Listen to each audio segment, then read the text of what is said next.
Warning. Warning. You are entering a territory far from your safe space. You must turn back now, or you will become informed. Go. Now.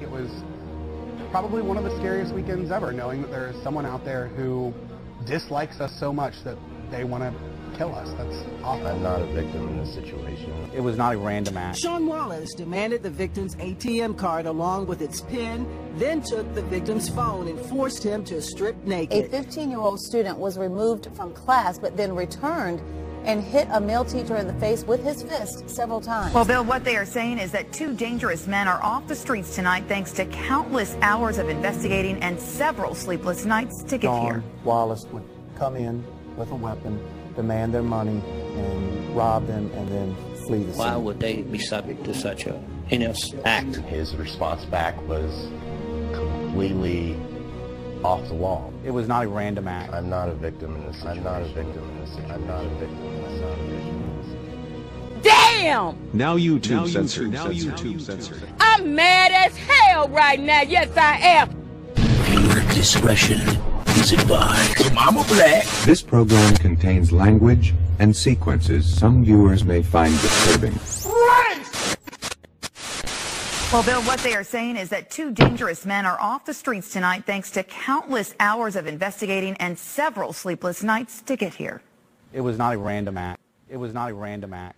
It was not a random act. How a North Carolina district attorney describes what happened inside this charred Lake Gaston home. I'm sure that they were not known to them. They are Kevin Munn and Lester Kearney, who are now charged with first-degree murder after investigators say they broke into John and Nancy Alford's home Friday and set it on fire. It's still just a terrible act. It's tragedy for this community. Police say the Virginia pastor and his wife were left inside to die after being tied up, robbed, and beaten. John escaped with severe burns. His wife, who was also kidnapped and forced to withdraw money from an ATM, never made it out. Why would they be subject to such a heinous act? Investigators hope they will now have that answer after a multi-day search for the suspects ended in 2 traffic stops.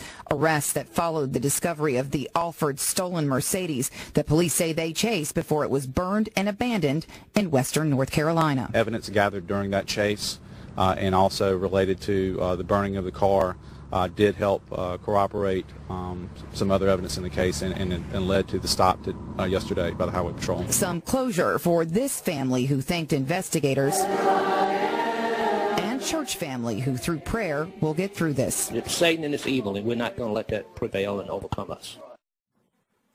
Now, investigators say that both men are from the Warren County area and that more charges are pending. Working for you in the studio tonight, Laura French, CBS 6 News. Tonight we're learning more about 2 suspects charged in a home invasion and deadly fire in Warren County and their lengthy criminal history. It took the combined efforts of investigators across the state to make the arrests. WRL's Adam Owens reports the tight-knit community where it happened is relieved by the news. Authorities say evidence found in the victim's stolen car led them to their 2 arrests. Their suspects have a history with law enforcement.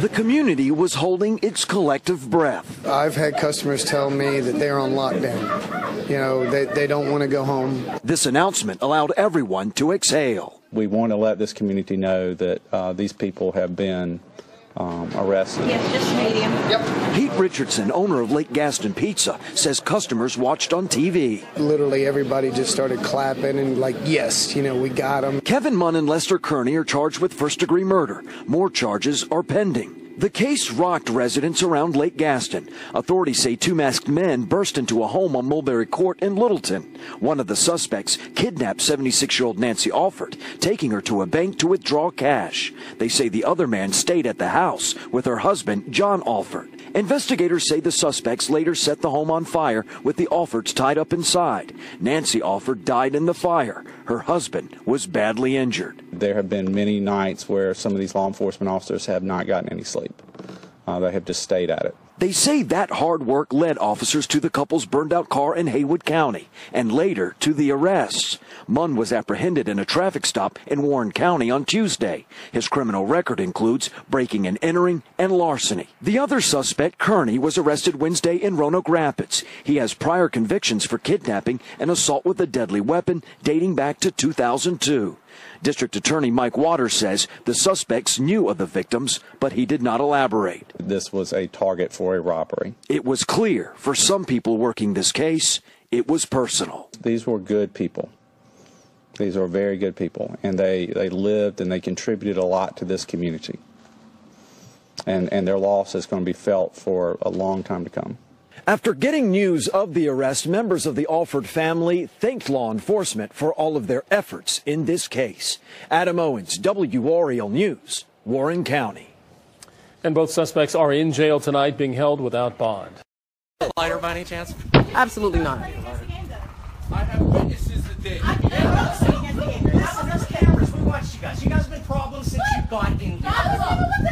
Problems since you got in here. You want to separate yourself, you go in and they stay here. But I'm not. She's out. She's out of here. She's calling the shots. She's out of here. Everybody's out of here. You guys are all out of here. Take your ride. See how they treat our kids? Take your ride and get out of here. They're out here, they call them animals. Yeah, they call our children behaving animals. like an animal. They call our children animals. They're doing the very same thing that the rest of these kids are doing in here. They just called our children animals. It's raining out here. It's cold out here. These kids have paid their own money. These kids paid their money to come in here too. Listen, and they're being persecuted. So you have to leave. They're being persecuted just as well. I paid my money. I'm not going anywhere. My kids are in there. I'm not paying. I'm not going anywhere. I didn't trespass anything. I didn't do anything wrong. You better not touch me. I'm watching this guy. Look at this guy. Don't touch me. You better not touch me. I have not broken any law. Get off of me. Get off of me. You see this guy? Get off of me. What are you doing? Look at this guy. You are not. I didn't do anything to him. I didn't attack you. You want to let this man do this to me? And you know I wasn't wrong? Resisting arrest. Resisting arrest for what? Give me your other hand. Look at him. Give me your other hand. I didn't break any laws. Shall we find out? Woman who filmed cigarette smoking, bearded officer arrest her outside theater facing new charges. The charges stem from a February 13th incident in which an unknown woman, later identified as Carter, was kicked off of a Port Authority bus for using obscene language, causing public annoyance and alarm, according to the criminal complaint filed against her. As she left the bus, she threw an alcoholic beverage in the bus driver's face and called her a $5 bus ticket, expletive, police wrote.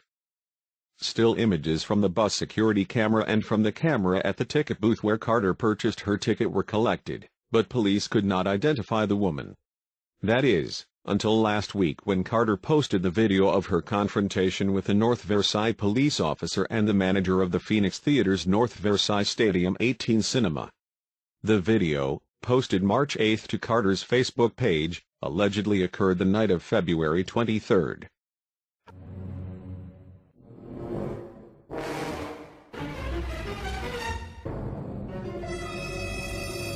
In jail tonight after police say he threatened to kill people at a gay club on a social networking app.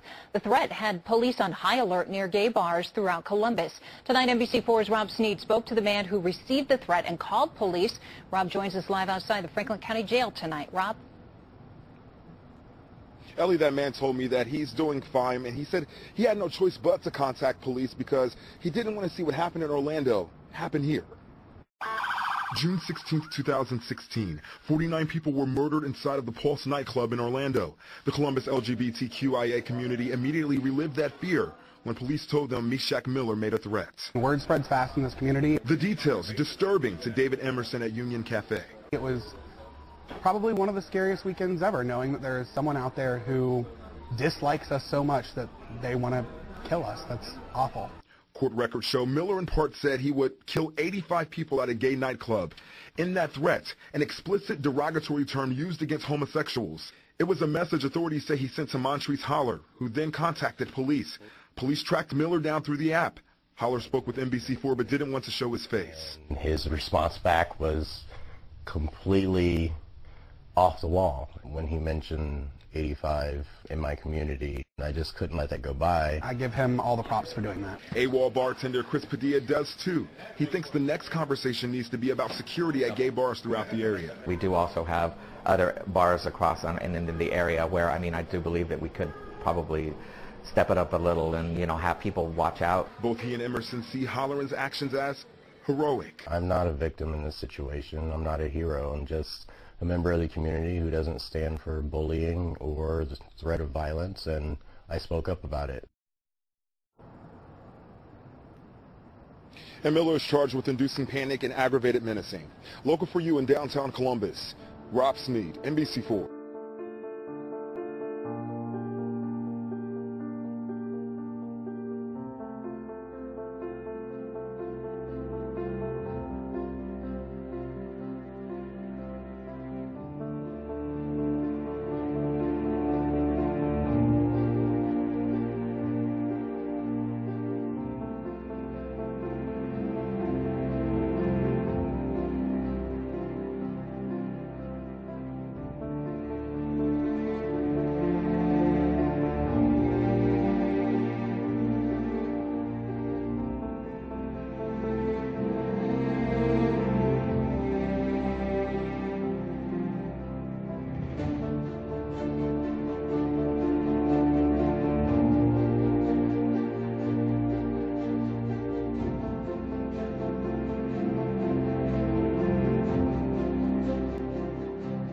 All new tonight, a student arrested after violently punching a teacher in the face. Richland County deputies were called out to the Academy for Success on Broad River Road today. Investigators tell us a 15-year-old student was removed from class but then returned and hit a male teacher in the face with his fist several times.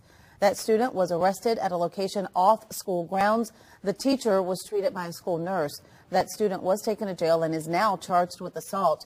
Lexington Richland School District 5 released this statement tonight saying, quote, school staff acted quickly and appropriately when the incident occurred. Safety is our top priority, and we will continue to work with law enforcement to ensure our school campuses remain safe. Right now, U.S. Marshals need your help finding this man. We first told you about Sean Wallace when investigators say he robbed a Petersburg hotel last December. We're learning more details about that robbery and why Wallace tops the Marshals' most wanted list, new at 11. After hooking up with Cookie on Facebook, investigators tell us the victim drove to the Flagship Inn to meet up with her. 6 minutes into his visit to room 116, there was a knock on the door. It was Sean Wallace, otherwise known as Big Hurt. Sean Wallace would come in with a weapon, demand their money, and rob them, and then flee the scene. The Big Hurt seems more like a big pain. But U.S. Marshals say he snagged more than cash. Sean Wallace demanded the victim's ATM card along with its PIN, then took the victim's phone and forced him to strip naked.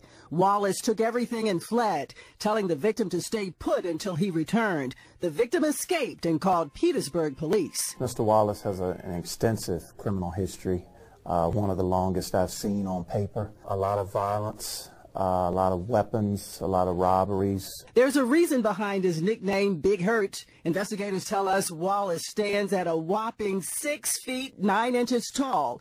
His arms, back, chest, and neck are heavily tattooed. His last known address is the Tanglewood Apartments off Johnson Road in Petersburg. U.S. Marshals consider Wallace armed and extremely dangerous.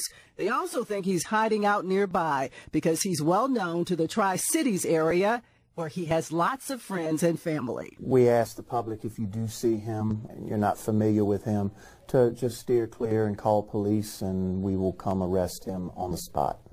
So take another look at your screen. Sean Wallace is our most wanted Wednesday fugitive. If you know where investigators can find him, call the U.S. Marshals 24-hour tip line. The number is 1-877-926-8332. or 1-877-WANTED-2. And remember, your tips are anonymous, and you may be eligible for a cash reward.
And as always, thank you for watching. If you like this video, please consider subscribing. Also follow us on the usual media for more interesting information like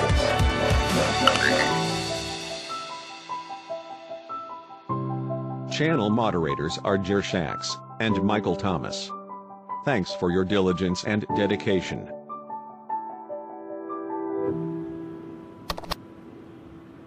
Fight their asses.